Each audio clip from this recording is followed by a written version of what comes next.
تاریخ کا ایک بڑا ہی عام سا اصول ہے کہ ہر عظیم تہذیب ایک نہ ایک دن اپنے انجام کو پہنچ جاتی ہے، ان کی زبانیں مٹ جاتی ہیں اور ان کے عظیم شہر صدیوں کی مٹی تلے دب جاتے ہیں۔ لیکن ایک تہذیب ایسی بھی ہے جس نے اس اصول کے بالکل خلاف جا کر دنیا کو حیران کر دیا۔ آج کے اس تجزیے میں ہم ایک ایسی ہی تہذیب کا جائزہ لینے والے ہیں جس نے پچھلے 2500 سالوں میں اپنی بقا کی ایک ایسی انوکھی داستان رقم کی ہے جو واقعی بے مثال ہے۔ تو سب سے بڑا سوال یہ پیدا ہوتا ہے کہ آخر یہ ہوا کیسے؟ اس زمین پر گریکس نے حملہ کیا، عربز نے فتح کیا، ٹرکس آئے اور منگولز نے تو ایسی تباہی مچائی کہ پوری کی پوری نسلیں تاریخ سے مٹا دیں۔ ایک ایسی تہذیب جسے لاجیکلی مکمل طور پر فنا ہو جانا چاہیے تھا، آخر وہ بچی کیسے؟ خیر، اس کا راز صرف ہتھیار اٹھانے میں نہیں تھا، بلکہ اپنے ہی فتح کرنے والوں کو اپنے اندر جذب کر لینے میں پوشیدہ تھا۔ اس پورے سفر کو سمجھنے کے لیے ہم اسے 6 حصوں میں دیکھیں گے۔ پرشین امپائر کی پیدائش سے شروع کرتے ہوئے اکیمینیڈ سپر پاور، روم اور گریس سے ٹکراؤ، اسلامی احیاء، صفوت دور کی شیعہ شناخت اور آخر میں انقلاب اور جدید ایران کی کہانی۔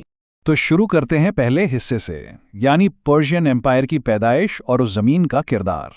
دیکھیے، زاگروس اور ایلبرس کے سخت پہاڑوں اور خشک صحراؤں کے درمیان ایسی قوموں نے جنم لیا جنہیں شروع میں کوئی خاص اہمیت نہیں دی گئی۔ 3000 قبل از مسیح کی بات کریں تو ایلامائٹس نے سوسا شہر آباد کیا، پھر 700 قبل از مسیح میں میڈز آئے جنہوں نے ایکبٹانا کو مرکز بنایا۔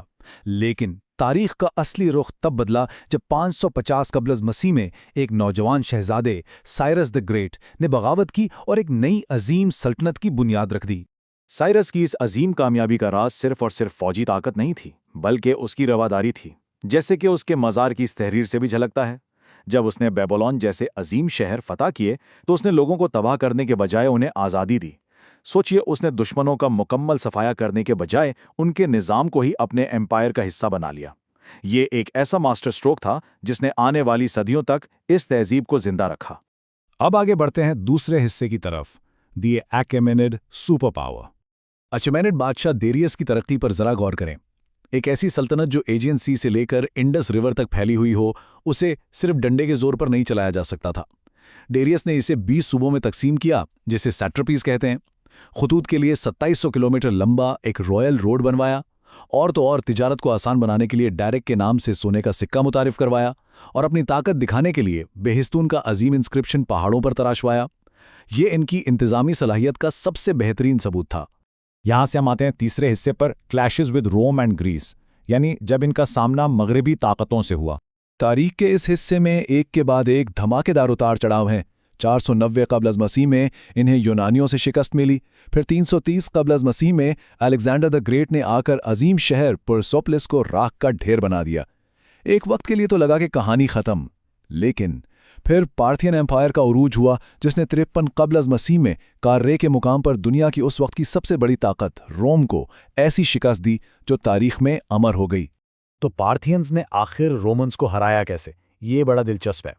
رومنز کے پاس بھاری پیادہ فوج تھی جو بالکل سخت فارمیشنز میں لڑتی تھی۔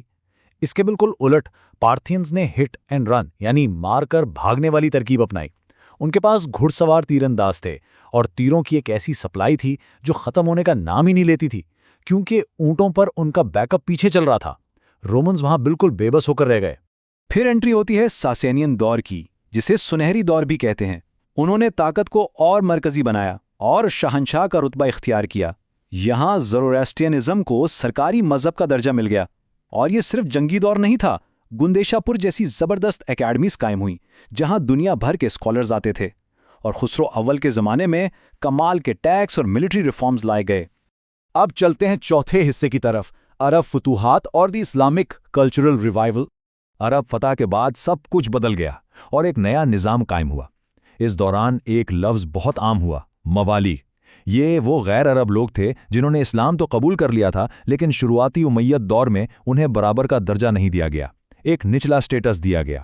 اس غیر برابری نے ان کے اندر ایک شدید ناراضگی پیدا کر دی، جس نے آگے چل کر عظیم عباسید انقلاب کی بنیاد رکھی۔ اور یہاں سے وہ تھیوری سچ ثابت ہوتی ہے جس کے گرد یہ پورا تجزیہ گھومتا ہے۔